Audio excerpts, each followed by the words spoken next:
சொற்களை அடையாளம் காணுங்கள். இளைஞர்களை தமிழ் சொற்களை அடையாளம் காணுங்கள். அதை நம்மை வாழ்விக்கும். வள்ளுவத்தில் இருந்து நான் தொடங்குகிறேன். இந்த வள்ளுவம் இருக்கிறதே நம்முடைய தமிழர்களுடைய அடிப்படையில் இருக்கும் அடையாளம். நம் அடையாளம் குறள் தான். நம் அடையாளம். முஸ்லிம்களுக்கு வேதம் குர்ஆன், கிறிஸ்துவர்களுக்கு வேதம் பைபிள், இந்துக்களுக்கு இப்பொழுது வேதம் என்று சொல்லப்பட்டுக் கொண்டிருக்கிறது பாகவதம், பகவத்கீதை. ஆனால் தமிழர்களுக்கான வேதம் பொதுமறையான திருக்குறள் தான். திருக்குறள் தான் அவர்களுக்கான அடையாளம். இதோ இந்த தமிழ் சங்கத்தினுடைய அடையாளமாகவும் அவர்தான் உட்கார்ந்திருக்கிறார்.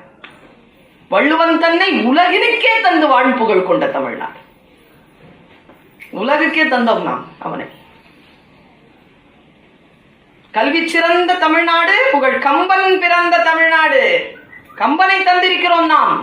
நான் வள்ளுவத்தில் இருந்து தொடங்குகிறேன். இளைஞர்கள் வந்திருக்கிறீர்கள் உங்களுக்காக. வள்ளுவம் நிறைய கருத்துக்களை சொல்லுகிறது தம்பி. 1330 குறட்பாக்களிலும் அத்தனை கருத்துக்கள். ஒரு குறள் போதும் நம்மை வழிபடுத்த. அந்த ஒற்றை சிந்தனை போதும். நான் தேடிக்கொண்டே இருந்தேன் கருத்துக்களை. வள்ளுவன் சொல்லிக்கொண்டே இருக்கக்கூடிய தன்மையிலே அவன் எதையாவது வலிந்து வலிந்து திரும்ப திரும்ப எதை பற்றியாவது பேசுகிறானா? ஒரு வாட்டி சொல்லிட்டு முடிக்காம அடுத்த வாட்டி அம்மா அப்பா சொல்லுவாங்க தெரியுமா, ஒரு வாட்டி சொல்லி முடிக்க மாட்டாங்க, இன்னொரு நாளும் சொல்லுவாங்க, அடுத்த நாளும் சொல்லுவாங்க, அதுக்கு அடுத்த நாளும் சொல்லுவாங்க, சொல்லிக்கிட்டே இருப்பாங்க. ஒரே விஷயமா தான் இருக்கும். அந்த கவலை எங்கேயாவது வள்ளுவனுக்கு இருக்கிறதா என்று நான் தேடினேன். அந்த கவலையோடு வள்ளுவன் சொன்ன ஒரு உறவு இளைஞர்களுக்கு சொல்லுகிறேன். ஏன் பெரியவர்களும் வாங்கி வைத்துக் கொள்ளுங்கள். நாமும் அங்கேதான் தவறு செய்து கொண்டிருக்கிறோம். நட்பு. நட்பிலேதான் நாம் ஏதோ ஒரு தவறுகளை நாம் செய்து கொண்டிருக்கிறோம். நட்பு பற்றி பேசுகிறான் வள்ளுவன். நான் அப்படியே சொல்றேன், உனக்கு தமிழ் புரிஞ்சு போயிடும். தமிழ் தானே, தாய்ப்பால் தானே. வேறு பாலுக்கும் கண்டென்ஸ்டு மில்க்கும் தாய்ப்பாலுக்கும் நமக்கு வித்தியாசம் தெரியாதா? தெரியும். தெரியாத மாதிரி இருக்கும் நாக்கு. சரியா கொண்டு வந்து நிறுத்தணும்னா அடையாளம் கண்டுபிடிச்சிடும். நாடாது நட்டலின் கேடில்லை. நாடாது நட்டலின் கேடில்லை. நட்ட பின் வீடில்லை நட்பாள்பவருக்கு. என்ன அர்த்தம் தெரியுமா?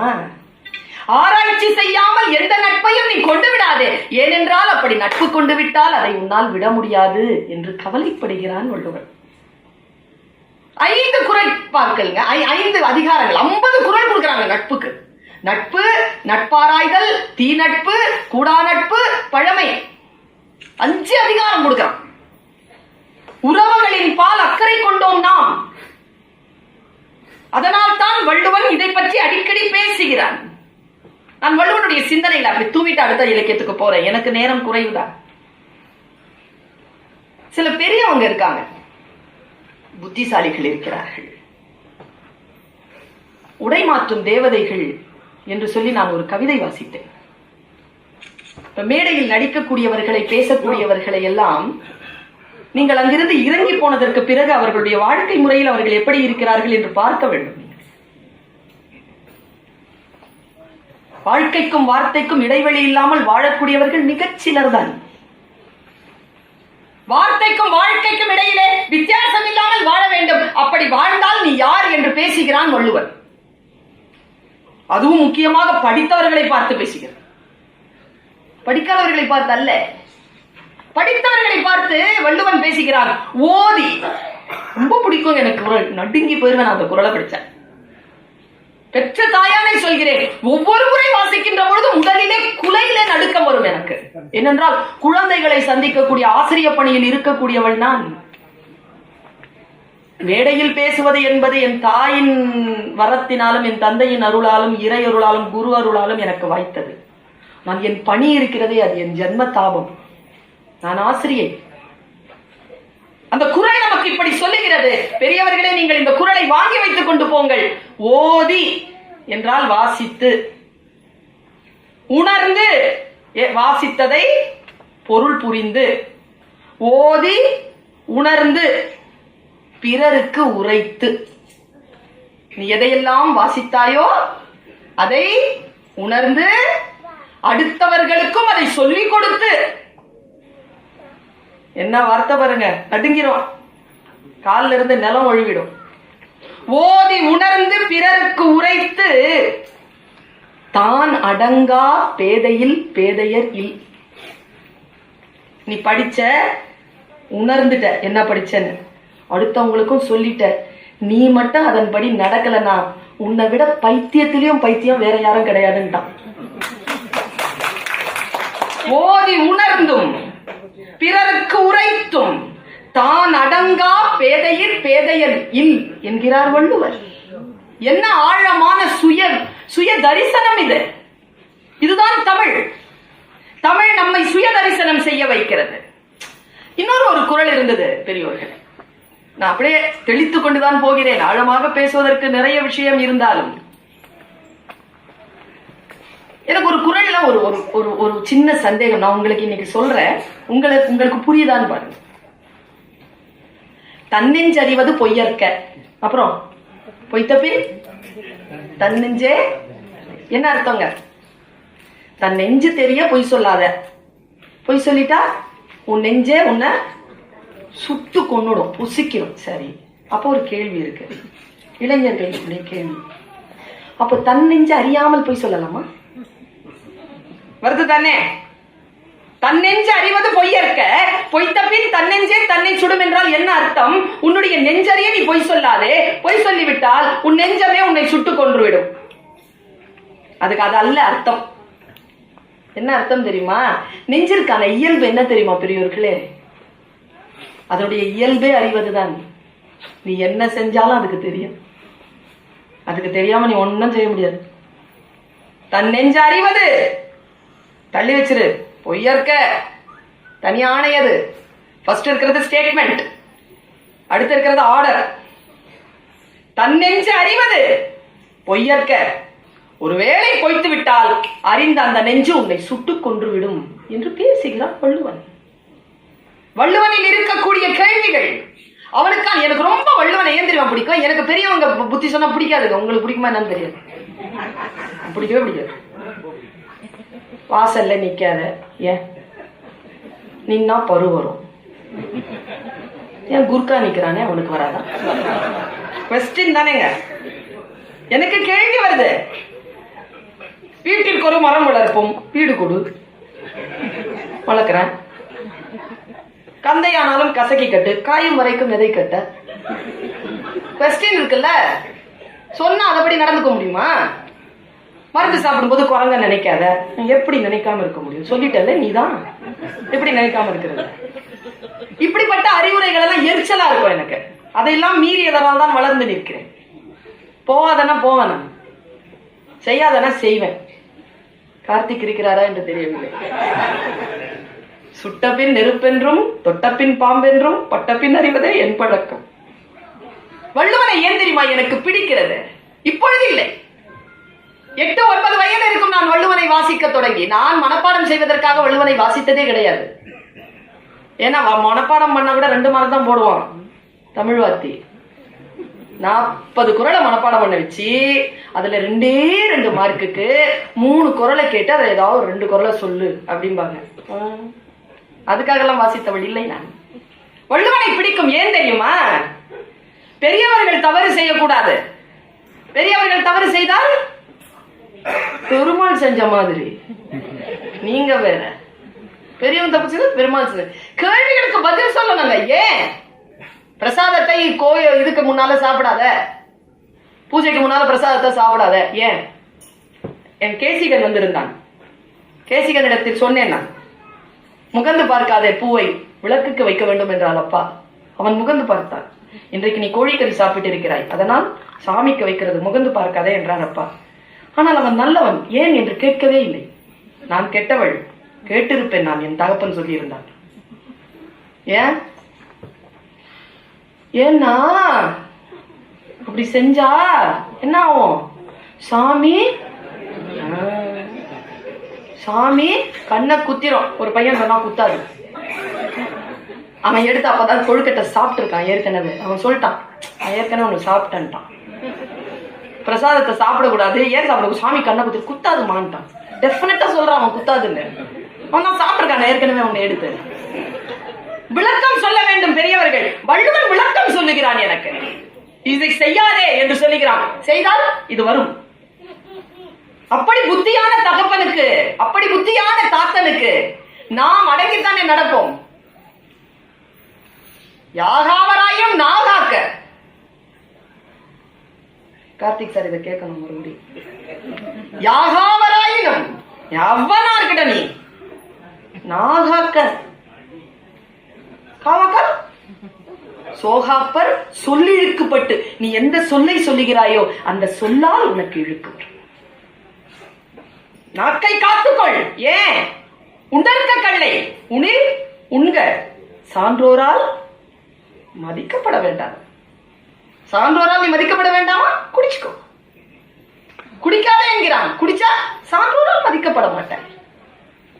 ஒன்றை அறிவுரையை சொல்லி அந்த அறிவுரை செய்யவில்லை என்றால் என்ன நடக்கும் என்பதனையும் சொன்னவன். எனக்கு ரொம்ப பிடித்தமான அவனுடைய வரி. எனக்கு ரொம்ப கோபம் வரும். பிறகுதான் தெரிந்து கொண்டேன், கோபப்படக்கூடாது, ரௌத்ரம் பட வேண்டும். சினம் வேறு ரௌத்ரம் வேறு என்று சொல்லிக் கொடுத்தான் வள்ளுவன். தன்னைத்தான் காக்கின் சினம் காக்க, காவாக்கால் தன்னையே கொல்லும் சினம். இதை உள்வாங்கிக் கொண்டு ஒரு சுவரொட்டி விளம்பரத்தை பார்த்தேன். பிள்ளைகளுக்கு புரிந்து கொள்ள வேண்டும், முக்கியமாக இளைஞர்களுக்கு புரிந்து கொள்ள வேண்டும் என்பதற்காக சொல்கிறேன். பெண்களுக்கும் கோபம் என்பது என்ன தெரியுமா? சினம், கோபம். வள்ளுவன் சொன்னானே, சினம் என்னும் சேர்ந்தாரை கொல்லி இனம் எனும் ஏமாப்புனையிற்றும் சுற்றத்தாரை சேர்த்து சுட்டுடொண்டார், கொன்னுடொண்டார். இப்படிதான் சொல்லிக்கொண்டு இன்னொரு ஒரு சிந்தனையை பார்த்தேன். அதுவும் தமிழ் சிந்தனை தானே. எழுதி இருக்கிறார், வண்டி ஓட்டிட்டு போயிட்டே இருக்கிற சுவர்ல. கோபம் என்பது சொல் தானே. நம்மை ஆக்ஞையை அப்படி திறக்குது இல்ல. கோபம் என்பது, நான் இப்ப இதை சொல்லிட்டேன்னா அடுத்த முறை நீ கோபப்பட மாட்டேன். கோபம் என்பது அடுத்தவர்கள் செய்யும் தவறுக்கு நமக்கு நாமே கொடுத்து கொள்ளும் தண்டனை. என்ன சொல்லுங்க எப்பா. கோபம் தான் உனக்கு பிபி வரும், கிட்னி ஃபெயிலியர் ஆகும், 3 நாள் நீ தூங்காம இருப்ப, முகம் அசிங்கமாகும். ரொம்ப கோபம் தான். டக்குன்னு போய் கண்ணாடி முன்னாடி நின்று பாருங்களேன், 3 நாள் ஜுரம் வந்துடும் அந்த முகத்தை பார்த்து. கோபம் அடுத்தவர்கள் செய்யும் தவறுக்கு நமக்கு நாமே கொடுத்து கொள்ளும் தண்டனை. அதான் வள்ளுவன் சொன்னான், தன்னைத்தான் காக்க சினம் காக்க. காவாக்கால் தன்னையே கொள்ளும் சினம். முடிஞ்சு போச்சா? நம்மை சுத்திகரிக்கக்கூடிய வாழ்க்கை, நம்மை சரி செய்யக்கூடிய வாழ்க்கைக்கு வள்ளுவன் இப்படி தூவிக்கொண்டே போகிறான். அறம், பொருள், இன்பம்.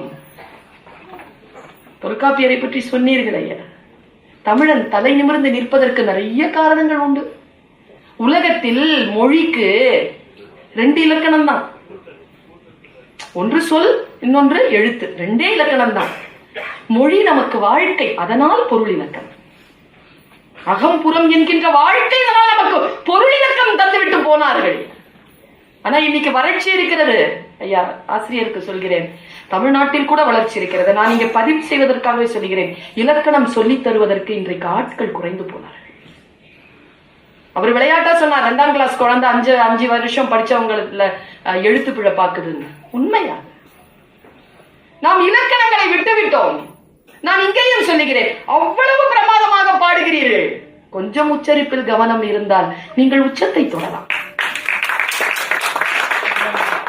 மனம் இருந்தால் பறவை கூட்டில் மான்கள் வாழலாம். வழி இருந்தால் கடுகுக்குள்ளே மலையை காணலாம். என்ன சொல்லு? கடுகுக்குள்ள மலையா? பறவை கூட்டுல மானா? மலையை மழை என்று உச்சரித்தால் முடிஞ்சது கதை.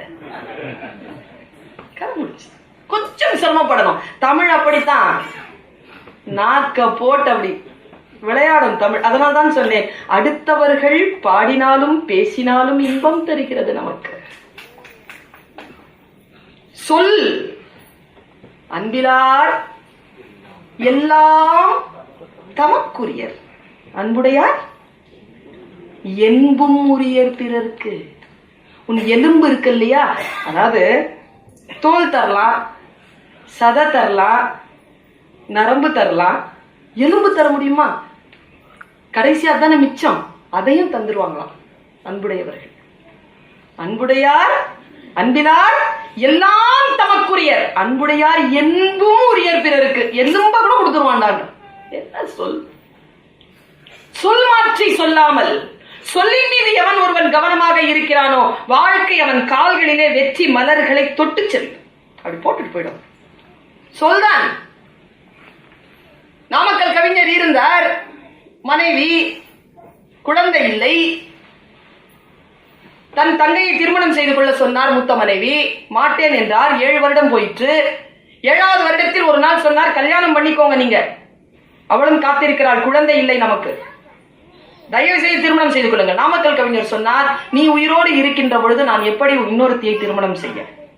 சொல்லிட்டு கோவமா போயிட்டார். ஒற்றை சொல்தான். அன்று இரவு அந்த பெண் இயற்கை மரணம் அடைந்தார். சொல் கொல்லும். சொல் மாற்றி சொல்லிவிடக் கூடாது.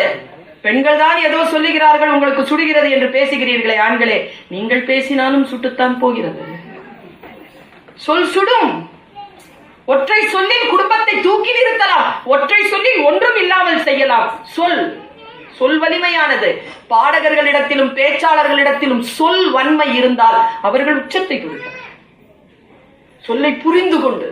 எம்எஸ் அம்மா பாடுறது பாட்டு பார்த்திருக்கீங்களா? குறையொன்றும் இல்லைன்னு அந்த அம்மா பேசும்போது சொர்க்கத்து வாசல்ல நிக்கும். உண்மையா பெருமாளுக்கு முன்னால் நிக்கும். திரையின் பின் இருக்கிறாய் கேசவா, திரையின் பின் நின்றாலும் குறை ஒன்றும் இல்லை என்று சொல்லுகின்ற பொழுது அவன் அங்கதான் நிற்கிறான். அவள் கண்களை மூடி இருக்கிறாள். அவனுக்கு கிருஷ்ணன் அவளுக்கு பாதங்களை காட்டிக்கொண்டுதான் இருக்கிறான் என்று தோன்றும் எனக்கு அவள் வாசிக்கின்ற பொழுது. நாவிலிருந்து உணர்விலிருந்து தமிழை வாசித்து பாருங்கள். தமிழ் உங்களுக்கு சகல வல்லமையும் தரும். நான் உணர்ந்து சொல்கிறேன். நான் கம்பராமாயணத்தை ஆழாழமாக வாசிக்கின்றவள். திருமூலத்தையும் தேவார திருவாசகங்களையும் நான் ஆழாழமாக வாசித்து நான் மகிழ்கிறேன். பைபிளை வாசிக்கிறேன், தமிழிலே குரானை வாசிக்கிறேன். என்ன சொற்களுங்க அதெல்லாம்! தமிழ் நமக்கு தருகிறது இந்த சொற்கள் என்பதற்காக சொல்லுகிறேன். நான் சிற்றிலக்கியங்களை வாசிக்கிறேன். நான் இன்றைக்கு இலக்கியம் பேசணும் தான் வந்திருக்கிற, வேற எதுவும் பேசல. நான் இலக்கியம் என்பது ஐயா சொன்னாலும் சொல்லலனாலும் போதையாது. சீதை நடையழகும் ஸ்ரீராமன் தோழழகும் போதை நிறைந்தது என்று சொல்லி என்னை போட்டான் மது குடத்தில் அள்ளி. கண்ணதாசன். கம்பராமாயணத்தை பேசுகின்ற பொழுது அவன் இப்படித்தான் பேசுகிறான். காலம் எனும் ஆழியிலும் காற்று மழை ஊழியிலும் சாகாத கம்பன் அவன் பாட்டு, அவன் தலைமுறைக்கு எழுதி வைத்த சீட்டு. கள்ளிருக்கும் கூந்தலினால் உள்ளிருப்பாய் என்று சொல்லி பள்ளமிடும் ராகவனின் அம்பு அது பாடலல்ல, உண்மை என்று நம்பு. வாசித்து வாசித்து கண்ணதாசன் சொன்னது. கம்பனை வாசித்து 10,000 கவிதைகளை முத்தாக அள்ளித்தந்த சத்தான கம்பனுக்கு ஈடு இன்னும் வித்தாகவில்லை என்று பாடு. கம்பனை வாசிக்கிறேன். எனக்கு வாழ்வியலில் ஏதோ ஒன்று கிடைக்கிறது. ஏதோ மனதிலே ஏதோ யாரோ சாவி போடுகிறார்கள். திறக்காத கதவுகள் திறக்கின்றன. ஞான வெளி தெரிகிறது.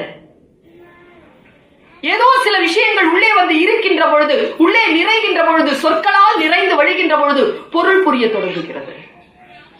பொருள் புரிய தொடங்குகின்ற பொழுது அடுத்தவர்களுக்கு சொல்ல வேண்டும் என்கின்ற நினைவு வருகின்ற பொழுது பேரின்ப நிலை சகசிரஹாரத்தில் வந்து தட்டுகிறது. இந்த இன்ப நிலையை, இந்த அமுத நிலையை புரிந்து கொள்ள வேண்டும் என்றால் சொல் புரிய வேண்டும். நமக்கு சொல் புரிந்தால் தானே, சொல் புரிந்தால் வாழ்க்கை புரியும். சொல் புரிந்தால் நமக்கான வெளி நமக்கு தெரியும். நான் கம்பனுக்கு போவதற்கு முன்னால் பாரதிக்கு வந்து விட்டு போகிறேன். பாரதியினுடைய ஒற்றை பாடல் ரொம்ப முக்கியமான பாட்டு. எனக்கு எந்த பாடலிலாவது நான் முரண்பட்டால் அதற்குள் பயணம் செய்வேன். ஏன் ஏன் ஏன் ஏன் ஏன் இப்படி செய்கிறான், எப்படி இப்படி சொன்னான்? அப்படி பாவேந்தர் அல்ல பாரதியார் பாடிய பாட்டு. அக்கினி குஞ்சொன்று கண்டே அதை ஆங்கோர் காட்டினில் பொந்திடை வைத்தேன், வெந்து தணிந்தது காடு. நான் யோசிச்சு பாக்குறேன், காட்டை அழிக்க முடியுமா? காட்டுல போய் நெருப்ப போட முடியுமா? காடு அழிஞ்சது. பாரதி ஆடுறான் டான்ஸ், பாட்டுல அதான். அக்கினி குஞ்சொன்று கண்டேன், அதை ஆங்கோர் காட்டினில் பொந்திடை வைத்தேன். வெந்து தணிந்தது காடு தழல், வீரத்தில் குஞ்சென்றும் மூப்பென்றும் உண்டோ.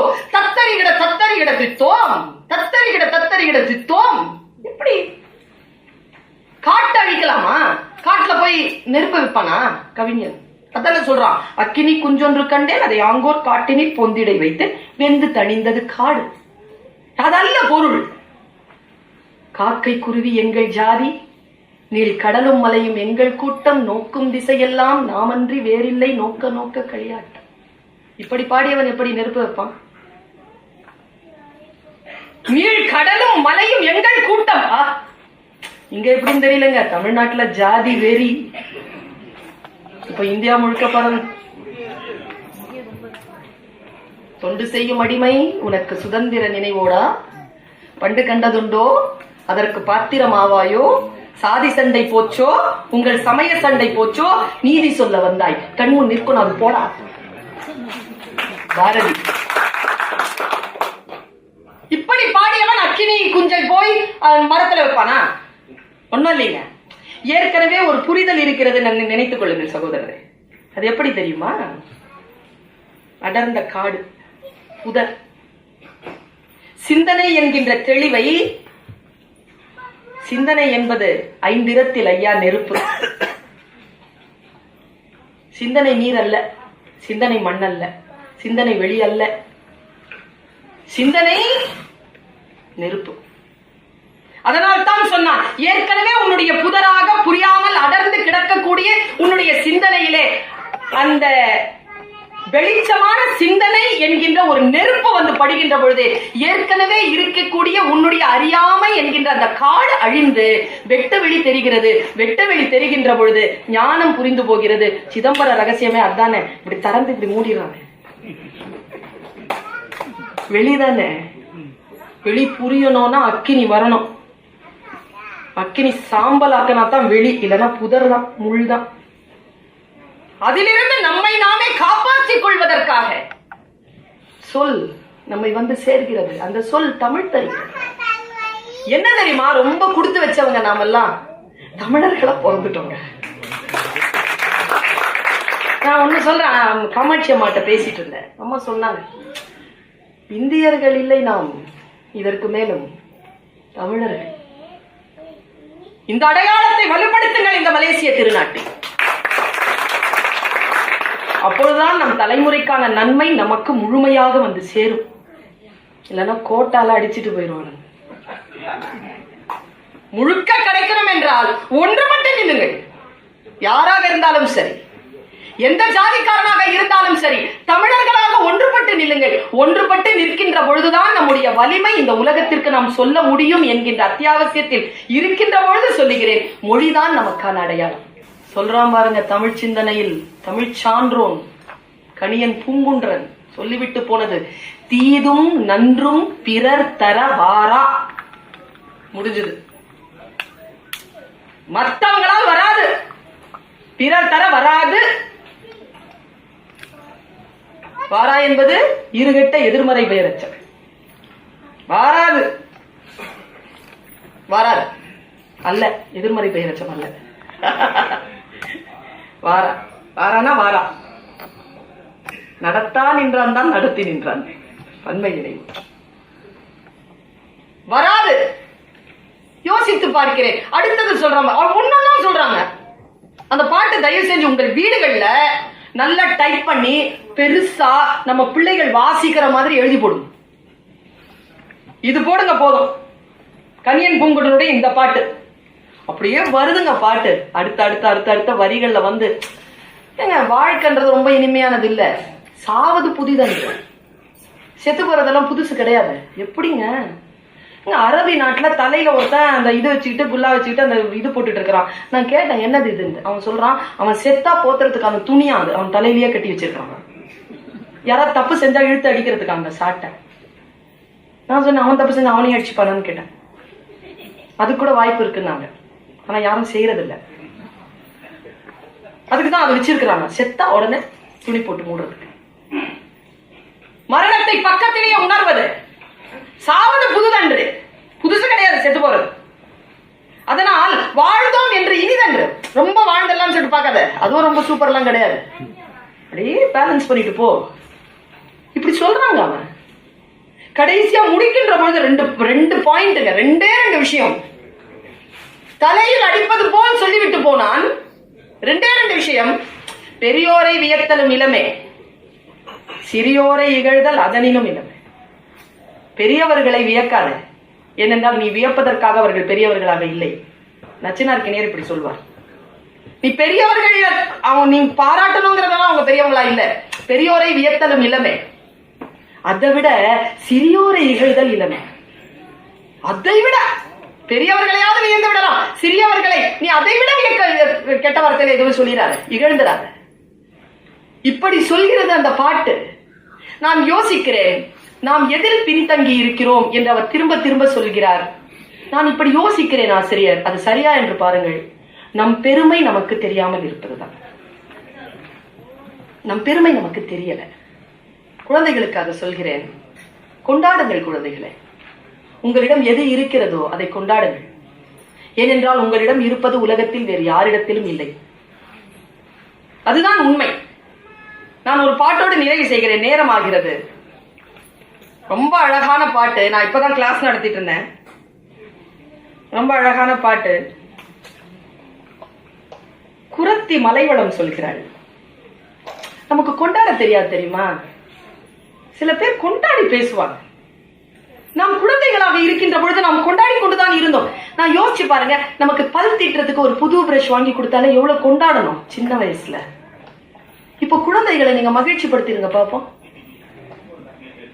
ரெண்டே சொல்லல முடிச்சிடறாங்க வாழ்க்கைய. நீங்க என்ன வேணாலும் வாங்கி கொடுங்க அவனுக்கு. ஐபாட், ஐபேட், 4C, 5S, 6+, என்ன வாங்கி கொடுங்க. So what? Why not? இவ்வளவுதான். சப்புன்னு போயிடும் நமக்கு.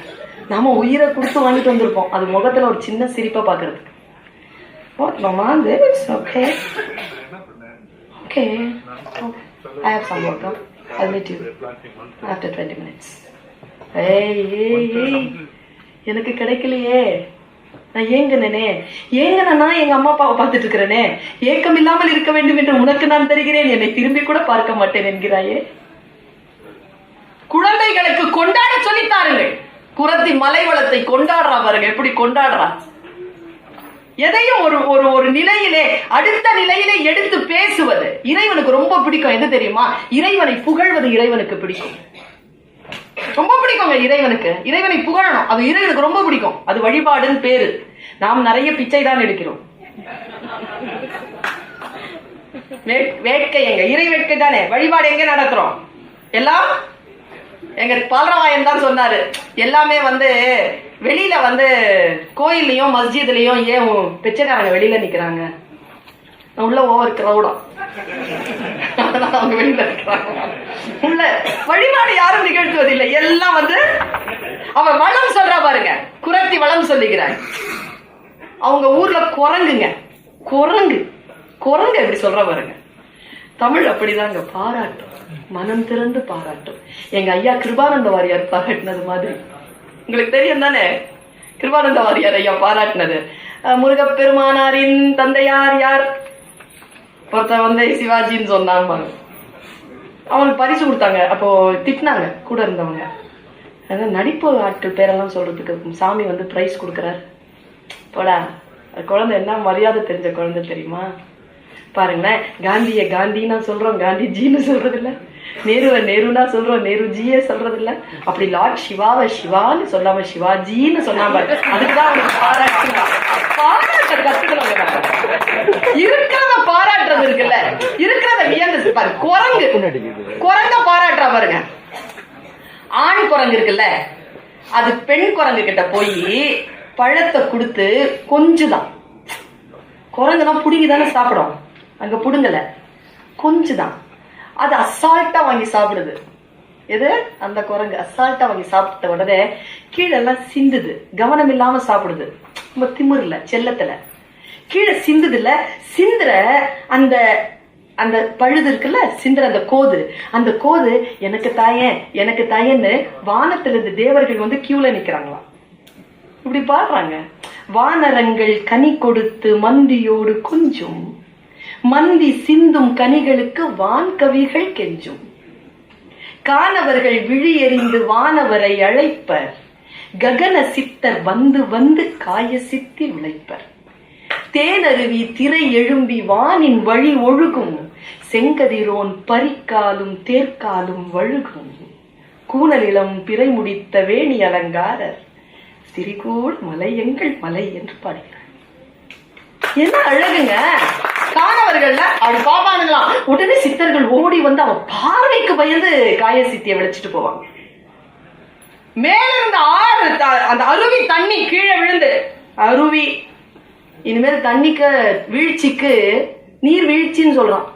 தப்பு. நீருக்கு ஏது வீழ்ச்சி? அது எழுந்து நிற்கும் ஆறு, எழுந்து நிக்கிறது அருவி. தேன் அருவி கீழே பெஞ்சு உடனே மேல பகலக்குதான், மேல போதான். மேல நம்ம குதிரையில சூரியன் போயிட்டு இருக்கிறார். இந்த தண்ணி பட்டு அந்த குதிரையினுடைய காலம், அந்த சக்கரத்தினுடைய கால் அப்படி வழுக்கிட்டு போதும். தேன் அருவி திரை எழும்பி வானின் வழி ஒழுகும், செங்கதிரோன் பரிக்காலும் தேர்க்காலும் வழுகும். என்ன சாதாரண குழந்தை சொல்லலாங்க. தன் மலை வளத்தை பாடுகின்ற குரத்தி. ஆடும் மரபு ஈனும் மணி கோடி வெயில் எரிக்கும், அம்புலியை கவளம் என்று தும்பி வழி மறிக்கும். குழந்தைகளுக்கு இதெல்லாம் சொல்லி தந்திருக்கிறோமா? என்ன பாட்டுங்க! காணவர்கள் திணை விதைக்க சாடும் புனம் தோறும், விந்தையகில் சந்தனமும் குங்குமமும் நாரும். நீடு பல ஈசர் கையில் ஆசகிரி வாசர், நிலை தங்கும் திரிகூட மலையுங்கள் மலையே. குரத்தி பாடுகிறாள். நம்முடைய பக்தி இலக்கியங்களை வைத்துக் கொள்ளுங்கள், ராமாயண மகாபாரதத்தை வைத்துக் கொள்ளுங்கள், சிற்றிலக்கிய உலா பள்ளுகளை எடுத்துக் கொள்ளுங்கள், என் நவீன இலக்கியங்களை எடுத்துக் கொள்ளுங்கள், சங்க இலக்கியங்கள், தொல்காப்பியம் என்று எடுத்துக் கொள்ளுங்கள். எல்லா விஷயங்களிலும், எல்லா இலக்கியங்களிலும் நமக்கான வாழ்வியலுக்கான சுவையை சாராக கொட்டி கொட்டி கொடுத்திருக்கிறார்கள். 2 அகப்பாட்டுகளை சொல்லி முடிக்கிறேன். புறம் மட்டுமல்ல நமக்கானது, அகமும் நமக்கானது. அகத்தை தேடி நாம் வேறு எங்கேயும் செல்ல வேண்டிய அவசியம் இல்லை. கொட்டி கிடக்கிறது இன்பம். தமிழ் இலக்கியங்களில் கொட்டி கிடக்கிறது இன்பம். குழந்தை மொழி வேண்டுமா, பெண்மொழி வேண்டுமா? இலக்கியத்திற்குள் போங்கள், புரிந்து போகும் பெண்மொழியும் குழந்தை மொழியும். காதலன் ஒருவன் வந்தான், சொன்னான் காதலியிடத்தில், நான் உன்னை விட்டு பிரிய போகிறேன், வந்து விடுவேன், போய் வரட்டுமா? என்ன பதில் சொல்வீங்க? மகனே எப்படி சொல்ல முடியும்? புருஷனை நகைச்சுவைக்கு சென்று வா மகனே எல்லாம் சொல்ல முடியாது. ஒரு சின்ன அழுத்தமான ஏதேனும் ஒரு அன்பு சொல்லப்பட வேண்டுமாங்க. இதை விட உருக்கமா, இதை விட அழகா, இதை விட அன்பினுடைய டென்ஸ் அடர்த்தியா இதை விட சொல்லவே முடியாதுங்க. செல்லாமை உண்டேல் எனக்கு உரை. பக்கத்துல காதலன் சொல்கிறான், நான் போயிட்டு சீக்கிரம் வந்துடுறேன். இப்போ மாதிரி செல்போன், பேஸ்புக், வாட்ஸ்அப் எதுவும் இல்லை. போனவன் தான். யோசித்து பார்க்கிறாள். அவ சொல்றா, புல்லு அறுக்கையிலே நானோ புளியம்பூவு கொண்டு போனேன், புளியம்பூவு வாட கட்டிய கட்டா கட்டழகா நானோ புல்லறுப்ப மறந்துட்டனே குங்கும பொட்டழகா. அவர் வருவாரோ வரமாட்டாரோ, அவர் மோட்டார் வண்டியிலே, அவர் தருவாரோ தரமாட்டாரோ, அவர் தங்க கையினாலே. ஒரு காதலியினுடைய ஏக்கம் அங்க சொல்றா. வள்ளுவன் சொன்னா இதாவது நாட்டுப்புற பாட்டு. வள்ளுவன் சொன்னா, செல்லாமை உண்டேல் எனக்கு உரை, போலன்னு சொன்னா என்கிட்ட சொல்லு. இந்த போயிட்டு வந்துடுறேன்னு சொல்ற பாரு, உன் வல்வரவு, நாட் நல்வரவு. போயிட்டு வந்துடுறேன்னு சொல்ற பாரு, வல்வரவு வாழ்வார் குறை. அந்த டைம்ல யார் உயிரோட இருப்பாங்களோ அவங்க கிட்ட சொல்லிட்டு போ. செல்லாமை உண்டேல் எனக்கு உரை, மற்ற நின் வல்வரவு வாழ்வார் குறை. வள்ளுவம். குறள் இப்படி சொல்கிறது. நம்முடைய அன்பிற்கான பிழிவு. இங்கே எத்தனையோ பேர் இருப்பீர்கள் பெண்கள். கணவனை பார்த்து ஒரு பெண் சொன்னாள், இம்மை மாறி மறுமையாகினும் நீயாகிய என் கணவன், நீதான் என் புருஷன். என் வேண்டுதல் என்ன தெரியுமா? நீதான் என் புருஷனா வரணும்னு நான் வேண்டிட்டேன். நான் தான் உன் மனைவியா வரணும்னு வேண்ட மாட்டேன். என்ன வேட்கை தெரியுமா? நானாகிய நீ நெஞ்சு நேர்பவளே, உன் மனசுக்கு பிடிச்சவளா அடுத்த ஜென்மத்திலேயாவது நானே இருக்கணும் என்று பேசுகின்ற சங்க இலக்கிய பாட்டு. பெண் மொழி, அன்பு, அறம், கொடை, வீரம், புகழ் என்று கொட்டி கிடக்கக்கூடிய இந்த கடலில் கொஞ்ச நேரம் கரையில் நிற்பதற்காக வாய்ப்பளித்த மலேசிய தமிழ்ச்சங்கத்திற்கு